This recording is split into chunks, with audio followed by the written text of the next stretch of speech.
नमस्कार मित्रांनो, स्वागत तुमचं आपल्या नवीन ब्लॉग मध्ये। तर मग मित्रांनो, तर आता आपण आलेलो नाशिक मधील प्रसिद्ध त्र्यंबकेश्वर मंदिराचे दर्शन घेण्यासाठी व तुम्हाला दाखवतो तीर्थराज कुशावत कुंड।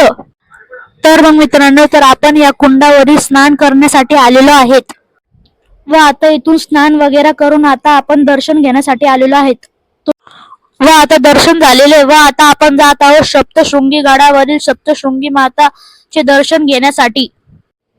व सप्तशृंगी माता ही नाशिक जिल्ह्यामधील वणी गावात खूप प्रसिद्ध असलेल्या सप्तशृंगी गडावर असलेली आहे। व तुम्हाला हे जे समोर गड दिसतंय ते व या गडाचे नाव सप्तशृंगी गड असे आहे। व या गडावर जाण्यासाठी आम्ही सर्वजण रोपवेचा वापर करणार आहोत व रोपवे मधून जाऊन आता आम्ही दर्शन घेण्यासाठी जात आहोत व आता आमचा पूर्ण परिवार रोपवे मध्ये जात आहे। व जे हे डोंगर दिसतंय तुम्हाला ते आहे सप्तशृंगी गड व आता तुम्हाला मंदिर दिसत असेल व आता दर्शन घेऊन आता आम्ही रोपवे मधून बसून वापस येणार आहोत। तर मग भेटूया मग उद्याच्या ब्लॉग मध्ये। तर मग बाय।